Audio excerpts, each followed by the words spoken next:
Como lidar com as emoções. Capítulo 1. Lidando com a culpa. Prejudica as forças vitais. Desgosto, ansiedade, descontentamento, remorso, culpa, desconfiança. Todos tendem a consumir as forças vitais e a convidar à decadência e à morte. Como libertar-se? Esse sentimento de culpa tem de ser deposto ao pé da cruz do Calvário. O senso de pecaminosidade envenenou as fontes da vida e da verdadeira felicidade. Agora Jesus diz: lance tudo sobre mim, eu levarei seu pecado, dar-lhe-ei paz. Não destrua por mais tempo seu respeito próprio, pois eu resgatei você com o preço do meu próprio sangue. Você me pertence. Sua vontade enfraquecida eu fortalecerei. Seu remorso pelo pecado eu removerei. Portanto, volva seu grato coração tremendo de incerteza e agarre-se à esperança colocada à sua frente. Deus aceita seu coração quebrantado e contrito. Ele lhe oferece livre perdão. Ele quer adotar você e conceder-lhe graça para ajudar em sua fraqueza. E o amado Jesus conduzirá você passo a passo, se tão somente puser sua mão na dele e se entregar à sua direção. Jesus dá o perdão. Satanás procura desviar nossa mente do poderoso ajudador, para nos levar a pensar em nossa degeneração. Mas ainda que Jesus veja a culpa, ele pronuncia o perdão. E nós não devemos desonrar duvidando de seu amor. Amor que liberta. O amor difundido por Cristo por todo o ser é um poder vitalizante. Todo órgão vital, o cérebro, o coração, os nervos. Esse amor toca, transmitindo cura. Por ele são despertadas para a atividade as mais altas energias do ser. Liberta a pessoa da culpa e da dor, da ansiedade e do cuidado que consomem as forças vitais. Vem com ele serenidade e compostura. Implanta na vida uma alegria que coisa alguma terrestre pode destruir. A alegria no Espírito Santo, alegria que comunica saúde e vida. O maior Salvador. Se você se julga o maior dos pecadores, é de Cristo exatamente que você necessita. O maior Salvador. Levante a cabeça e olhe para fora de si mesmo, para além do seu pecado, para o Salvador erguido na cruz, fora da venenosa e mortal picada da serpente, para o Cordeiro de Deus que tira o pecado do mundo. Ele dá descanso. Ele carregou o fardo de nossa culpa. Ele tomará o peso de nossos cansados ombros. Ele nos dará descanso. O fardo de cuidado e aflição ele o conduzirá também. Convida-nos a lançar sobre ele toda a nossa solicitude, pois nos traz em seu coração. Não há pecado insignificante. Deus não considera todos os pecados igualmente graves. Há aos seus olhos, como aos do homem, gradações de culpa. Por mais insignificante, porém, que este ou aquele mau ato possa parecer aos olhos humanos, pecado algum é pequeno à vista de Deus. O juízo do ser humano é parcial, imperfeito, mas Deus avalia todas as coisas como são na realidade. O beberrão é desprezado e disse-lhe que seu pecado o excluirá do céu, ao passo que o orgulho, o egoísmo e a cobiça muitas vezes não são reprovados. No entanto, esses são pecados especialmente ofensivos a Deus, pois são contrários à benevolência de seu caráter e àquele desinteressado amor que é a própria atmosfera do universo não caído.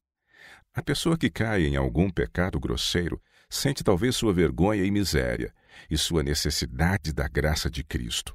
Mas o orgulhoso não sente necessidade alguma e assim fecha o coração a Cristo e às infinitas bênçãos que veio conceder.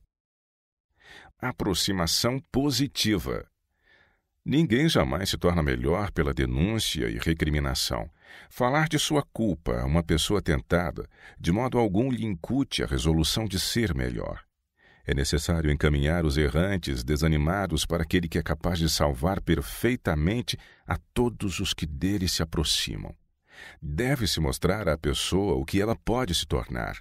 dizer-lhe que não há nela coisa alguma que a recomende a Deus, mas que Cristo morreu por ela, a fim de que possa ser aceita no amado. Inspirar-lhe esperança, mostrando-lhe que na força de Cristo pode proceder melhor. Vamos apresentar-lhe as possibilidades que lhe pertencem, apontar-lhe as alturas que pode alcançar, ajudá-la a apegar-se à misericórdia do Senhor, a confiar em seu poder de perdoar. Jesus está à espera de tomá-la pela mão, desejoso de dar-lhe poder para levar uma vida nobre, virtuosa. Satanás e o sentimento de culpa.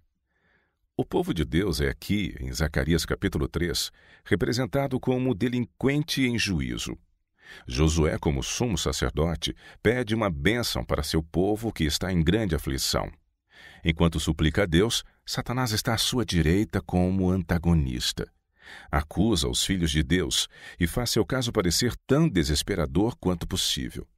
Expõe ao Senhor seus pecados e faltas, aponta seus erros e fracassos, esperando que pareçam aos olhos de Cristo num caráter tal que não lhes prestará auxílio em sua grande necessidade. Josué, como representante do povo de Deus, está sob condenação, cingido de vestes imundas. Consciente dos pecados de seu povo, está opresso de desânimo. Satanás oprime sua vida com um sentimento de culpa que o faz quase perder a esperança. Apesar disso, ali permanece como suplicante, com Satanás disposto contra ele. Efeitos da crença no inferno perene. Tenho pensado que muitos internados em asilos de loucos foram para ali levados por experiências semelhantes à minha. Sua consciência foi abalada por um senso de pecado e sua tremente fé não ousava suplicar de Deus o prometido perdão. Ouviam as descrições populares do inferno até que parecia coagular o próprio sangue das veias e gravar com fogo uma impressão nas placas da memória. Andando ou dormindo, o terrível quadro estava sempre presente, até que a realidade se perdia na imaginação e eles só viam a rodeá-los as chamas de fabuloso inferno e só ouviam os gritos dos condenados. A razão fora destronada e o cérebro se enchera de confusa fantasia de um sonho terrível. Os que ensinam a teoria de um inferno perene deveriam examinar com mais atenção seus fundamentos para manter crença tão cruel. Crises podem indicar a fonte da força.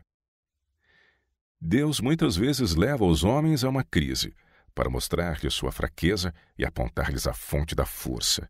Se orarem e vigiarem em oração, lutando com bravura, seus pontos fracos se transformarão em pontos fortes. A experiência de Jacó encerra valiosas lições para nós. Deus ensinou a Jacó que, em sua própria força, jamais alcançaria a vitória, que teria de lutar com Deus, em busca de forças do alto. Lembrar-se da graça de Cristo. Quando, depois de seu pecado de enganar a Esaú, Jacó fugiu do lar paterno, ficou abatido pela consciência da culpa. Solitário e desterrado como se achava, separado de tudo o que lhe poderia ter tornado preciosa a vida, o pensamento que acima de todos os outros lhe oprimia a consciência era o temor de que seu pecado o alienara de Deus e de que fora rejeitado pelo céu. Com tristeza deitou-se para repousar sobre a terra nua, tendo em volta de si apenas as solitárias montanhas e acima o céu resplandecente de estrelas. Quando dormia, estranha luz lhe feriu a vista. Eis que do plano em que estava deitado, amplos e sombreados degraus pareciam erguer-se até as próprias portas do céu. E sobre eles, anjos de Deus subiam e desciam, enquanto da glória acima ouviu a voz de Deus em uma mensagem de conforto e esperança. Assim foi revelado a Jacó o que lhe poderia satisfazer sua necessidade e anseio mais profundo: um Salvador. Com satisfação e gratidão, viu revelado um meio pelo qual ele, pecador, poderia ser restituído à comunhão com Deus. A escada de seu sonho representava Jesus, o único meio de comunicação entre Deus e o homem. Origem de muitas doenças. O paralítico encontrou em Cristo cura tanto para o corpo como para o espírito. A cura espiritual foi seguida da restauração física. Essa lição não deve ser esquecida. Existem hoje milhares de vítimas de sofrimentos físicos que, como o paralítico, estão anelando a mensagem: perdoados estão os teus pecados. Marcos 2, verso 5. O fardo do pecado, com seu desassossego e desejos insatisfeitos, é a causa de suas doenças. Não podem encontrar alívio enquanto não forem até o médico por excelência. A paz que unicamente ele pode dar comunica vigor à mente e saúde ao corpo. Ignorância não remove culpa. Soubessem eles que estavam torturando aquele que viera salvar da eterna ruína a raça pecadora, e ter-se-iam possuído de remorso e horror. Sua ignorância, porém, não lhes tirava a culpa, pois era seu privilégio conhecer e aceitar a Jesus como seu Salvador. Desculpar o pecado não soluciona. Não devemos procurar diminuir nossa culpa desculpando o pecado. Cumpre-nos aceitar a divina avaliação do pecado, e ela é muito pesada. Unicamente o Calvário pode revelar a terrível enormidade do pecado. Caso tivéssemos de suportar nossa própria culpa, ela nos esmagaria. Mas o inocente tomou-nos o lugar. Embora não merecesse, ele carregou a nossa iniquidade. Se confessarmos os nossos pecados, Deus é fiel e justo para nos perdoar os pecados e nos purificar de toda a injustiça. 1 João 1, verso 9. Pessoas humildes reconhecem a culpa. Os que não humilharam o coração perante Deus, em reconhecimento de sua culpa, não cumpriram ainda a primeira das condições de aceitação.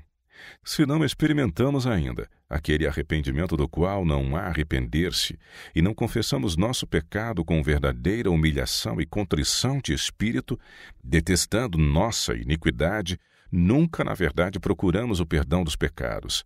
E se nunca procuramos, nunca encontramos a paz de Deus. A única razão por não termos a remissão dos pecados passados é não estarmos dispostos a humilhar nosso orgulhoso coração e cumprir as condições da palavra da verdade. Deu-se explícita instrução acerca desse assunto. A confissão do pecado, quer público, quer particular, deve ser de coração e expressa francamente. Não deve ser extorquida do pecador. Não deve ser feita de maneira leviana e descuidada, nem forçada aos que não têm a compreensão do caráter repugnante do pecado. A confissão misturada com lágrimas e tristeza, que é o desabafo do íntimo da alma, encontra caminho para o Deus de infinita piedade. Diz o salmista: perto está o Senhor dos que têm o coração quebrantado e salva os contritos de espírito. Salmo 34, verso 18. Abandonar o pecado é fundamental. É neste ponto que você se sujeita à condenação, ao continuar pecando. Pelo poder de Cristo, deve cessar de pecar. Todas as providências foram tomadas para que a graça habite em você e o pecado se torne aquela coisa odiosa que de fato é: o pecado. Se alguém pecar, não deve se entregar ao desespero e falar como um homem perdido para Cristo. Deus perdoa a todos os que o buscam. Deus, com justiça, condena todos que não aceitam a Cristo como seu Salvador pessoal, mas perdoa todos que dele se aproximam com fé, e os habilita a fazerem a obra de Deus e, pela fé, estarem unidos com Cristo. O Senhor tomou todas as providências para que o homem tenha salvação plena e livre e seja completo em Cristo. Deus deseja que seus filhos sintam os brilhantes raios do sol da justiça, que todos possam ter a luz da verdade. Por um preço infinito, Deus proveu a salvação ao mundo, o preço do dom de seu Filho unigênito. O apóstolo perguntou: aquele que nem mesmo a seu próprio Filho poupou, antes o entregou por todos nós, como não nos dará também com ele todas as coisas? Romanos 8, 32. Portanto, se não formos salvos, a culpa não será de Deus, mas nossa, porque deixamos de cooperar com os agentes divinos. Nossa vontade divergiu da vontade de Deus. Esperança para todos. Ninguém tem necessidade de se entregar ao desânimo e desespero. Satanás pode até se aproximar com a cruel sugestão: não há esperança para o seu caso. Você não pode ser redimido. Mas a verdade é que há em Cristo esperança para você. Deus não nos manda vencer através de nossas próprias forças. Pede sim que estreitemos o relacionamento com Ele. Não importa quais as dificuldades que estejam pesando sobre nosso corpo ou mente, Ele pode nos libertar. Muitos existem, porém, que tornam duplamente pesados os fardos da vida por estarem continuamente antecipando aflições. Entretanto, não precisa ser assim. Custará um decidido esforço mudar a corrente de seus pensamentos, mas essa mudança pode acontecer. Ansiedade. Forma de desassossego pela expectativa de algo, geralmente associado ao medo. Alguns estudiosos consideram o termo um sinônimo de angústia.